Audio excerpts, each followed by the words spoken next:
Only real team fight he adds is this Blink Strike Inkswell combination where they're going to try to do it once again. Throws out his ultimate to make sure he can't get disabled. Gets one small stun, but now the arena comes out and manages to get the backline on Soxa, but KP being disabled. Now Ajit coming in, but healing one by the hole, and they have no way to stop this either. That's going to be Ajit pretty much down to no HP by the time he gets away. They're going to mass buyback here, but a beautiful epicenter on top of Moon. It finishes him off. The Burning Army soldiers are out as the control heroes around this area. Maybe they could still win a fight, but another Burrow Strike. The Inkswell going off on Ajit. He's trying to get off the Song of Siren now. They thought with the buybacks maybe they could defend this, but Nip, they lose nobody. And the fight's just over. They get on top of Ace, but they weren't able to do that.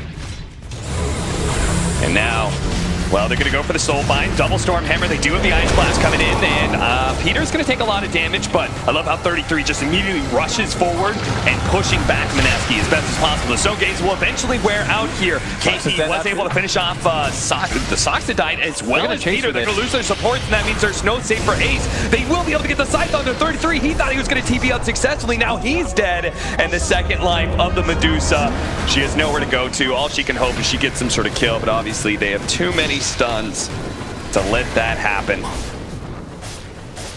God, it takes so long with that extra, that 1,000 mana, 25 talent that they got. Ice Blast. They're going to go for it with Fada dead, no buyback. One of their better opportunities. There is buyback on the other three heroes, so they're going to frontline. I mean, Mineski can only throw it at this point. Yeah.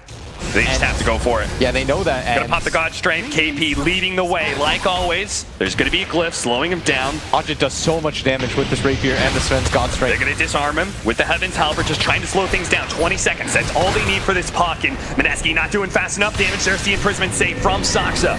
Using it on the Bristleback. Now they're trying to go on to Ace right now, who's Scythe-ifying stuff. He's at half mana. They do manage to get the Soul Bind. They're jumping in with Ajit. They manage to get the double Abyssal Blade, but again, the save from Soxa with that imprisonment. Meanwhile, Bristleback trying to commit, going for Raging Potato with his BKB. The Ice Blast actually nails Peter as well as Ace, but Ace will limp away ever so barely. It is still a 4 versus 4. They're going for the throne as quick as possible. This tier 4 is just getting chunked out by Ajit. A telekinesis. Soxa tosses him into Sven. 33, that's a lot of damage. 2,200, knock him down to half HP. In prison, they have another Heaven's Halberd, but Ajit just keeps on going for it. He has the Satanic. Soxa with the imprisonment. Once again, just trying to delay, but now KP tries to jump, but Lincoln gives him enough time to be able to get off the Stone Gaze, and Moon is committed. He BKBs, he snaps the coil as well. Ajit, he needs to activate his Satanic, but he dies. He doesn't do any damage. Now Moon's going to be forced away. He's dead as well. That's it. Mineski, they went all in for the throne, and it was a close call, but at the very end, they just want to hem complexity on their side of the map. Don't want to give them an opportunity to farm their jungle as now Limp tries to make an escape. He gets out of the pit and will go for the fast kill onto the Grim Stroke. Almost enough to be able to burst him down. They just need Miracle to join him. But they manage to get, oh no, the Doom got close to Limp. And now Limp is stuck in the Soul Bind, so all that mobility goes away. They will be able to kill Tavo as well. Looks like they got 3-4-3. To like chase down these heroes. Whenever a Tempest double is getting hassled, is now finding a nice initiation. They're going to try and kill Angelai right away for the 4 stabs. There's still Tavo to be able to follow up with the Burrow Strike though. Angelai gets off his BKB and sprouts himself. Miracle can't come through and he has to run away from ASD, who's playing on the high ground right now. Serious. Strike back strong. Tavo still playing inside that river. Is going to Burrow Strike out, eventually forced out by Sylar. The Eul Scepter onto himself. Miracle's only healed a tad bit, not comfortable enough to go back into that fight, so he's just got to run away. I mean, Ember can chase. Can now be the end of the game as they don't have buybacks on 2. They're going to chase down Limp next. Miracle's going to go and try and kill Angelai here. They do have the toss up. They toss away by Firefly to be able to save Angelai again. They saved him again.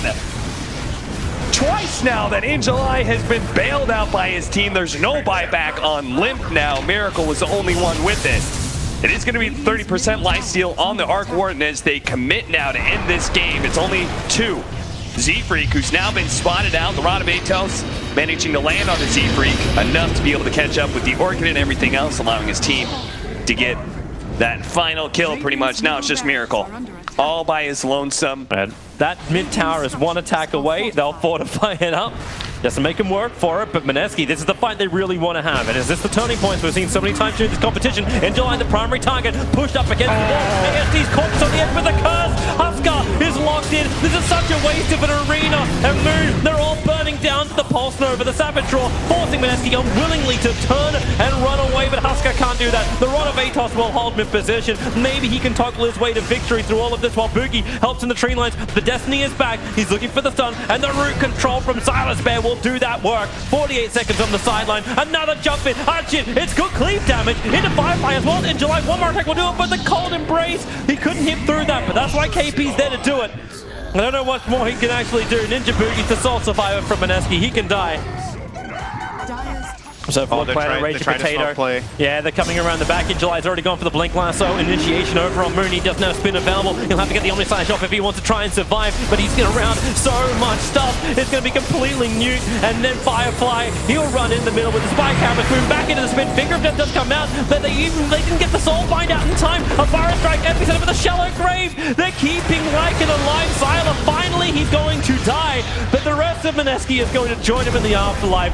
Shit, slap, and actually pushed around up the hill. Ragey Potato will be the last one, and this may even just be the point where you think about calling the GG. We're not even 20 minutes into it, but 5 heroes will die. Leshrac is up. They can go for tier 4 towers and end this right now. I don't know if they're thinking. They're 3-man smoking. Wow. You've been around Rich way too long. He's a bad influence. KP can go to the epicenter. It's a lot of it's all by the Holden. Ninja Boogie, they've got the chain stuns. 2 heroes down. No buyback in there for Sylar. He's just straight out dead. And ASD, the man the silence with the Aegis, the Immortal, stunned up, controlled, brought down. 4 heroes lost from Sirius. Don't think, just do. Meneski, they'll get the chain stuns. They're going to bring down the big man, and you've got the finger to ensure it. Meneski. Just so much wave clear. It's much more difficult for them to get active. Midas on the Wraith King. Tome just arrived. Rock's available. Jericho is ready to start pumping in. Faith Beyond's the primary target, while down the river it's a little bit more problematic for the Rubik. He's already fallen. Where's this Rock? It's going to drop. Hitting over on 4. The Power Strike. Whisper gets him inside the pits. Combining with the Bonds.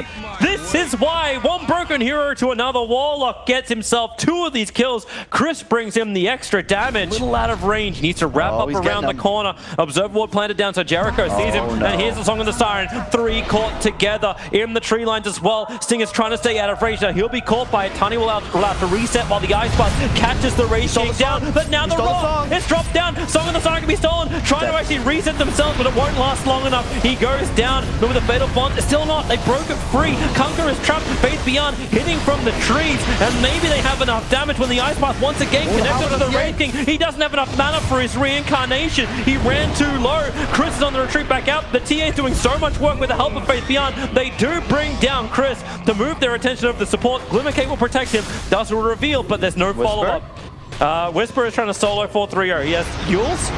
That'll cancel the TP out. Jericho's going to come down, try and help him out as well. Playing around at Jericho will die, but the creep wave is helping kill Ferrari. Letting Whisper finish the job. He'll dodge the avalanche thanks to that Observer Ward on the hillside. He had the information. I always like having my unforced errors quote, but now we're playing the volley game. Yeah, it's definitely, I think... Into the mid. Oh, going for the toss in. Faith Beyond, throwing him around, right onto a Ferrari. Ferrari hits him hard. 10:45 on the crit. K1 comes back to life again. Ship, Tarn, boat, everything comes down. Ferrari's able to BKB. They just need to retreat right now. Oh, the melt. K1's in too deep. He burns in the macro pie. No buyback. Valve Song of the Siren. It caught 3.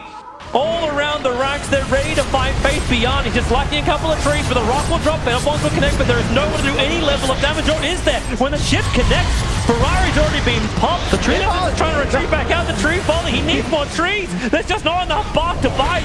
And Stinger, well, he still died to Ferrari. Ferrari's up in the air, but Whisper can bring him back down again with the follow-up stuns. Finally defends the refraction, but Faith Beyond under his cover as the BKB goes to the tier 4 towers to get the toss kill. He needs to get to the trees. The buybacks are kicking in. The illusions are still causing so many problems. They're splitting him between the mid, the bottom, the top, everywhere. Whisper wants in through the rear. His Shiva guard's coming off cooldown. Epicenter, channel, and inject right in with the Fatal Bonds. It's good split damage out. A quick Yule Scepter trying to actually protect Zincu, but it just allows him to set up for the torrent. And Ferrari still stuck inside the base, slowed down by the upheaval. Neverend will finally stop that by throwing out his own ensnare. The boat too far away, but Whisper's got the sun available. But can they get through this Naga? They may not have enough damage for it. And he just creates more of himself and has Faith Beyond come in trying to help, tossing up the Sand King. Whisper's got to be careful. Another Burrow strike forward into the Sandstorm, slowing down End. But now with the Ice Path, he's locked in the macro fire. He can't get out. It's the death for Whisper. He threw everything he possibly could, but it's just not enough. eHome sustained damage lasting forever, and Chris can't do jack. They're even BTing into the Tiny, so End is back to the fight once again. Inside of eHome's lineup, all 3 O's ready. He all he has to do is just zip through that tree and Monkey will hit the deck. So Chris got to be careful. The trees start to wiggle. One quick vortex. Jericho being pulled back in. There's more support rotating in. Xingqiu looking for the bonus damage, but there's your Ravage. He's actually still on toss, but the rock will drop. The Fatal Force starts connecting them all up together. And this is when the follow-up damage starts to arrive. Whisper and Jericho, they want something. Chris, lucky to actually be on the tree. No, he drops down before the Wukong's command can finally come out. He can try again if he wants to, but never end running forward. He moves over towards Whisper, who fakes the RP twice. He can't get it out the whole way. Innocence is able to run away as this Warlock to fight yet another day away from all with the Wukong's command, but it's not stopping End or Faith Beyond from thinking they can battle against Chris, because the Wukongs will run out. Finally, Warlock will die, and Stinger, have they actually overstayed their welcome? They took so long to try and kill off this Monkey King that they'll end up losing this Ven, and they're pushing for more. Jericho, of all the heroes, has actually got a triple kill, and now they can actually kill off the Tide Hunter. 5 heroes surround the melon, looking for the crack, the RP. They just need to hold him there, and they've got him down. eHome lose the whole kit and caboodle, giving Jericho an ultra kill on the Oracle. He's watching the tree, he's pinging it out. They know something's not right, but that's why Chris has moved further over. And while they're looking for the Monkey King, K1's already taken the tier 3 tower. The Hex is up, and now they jump in. It's a great back. With the Wukong command, the skill, and the RP catches now all of eHome down. 3 heroes without buyback. They can actually end the game right now. They don't even need the racks. If they know what we know, they could just win this game and advance into the top 4. They're looking at the tier 4 towers, and you can go for it. They're not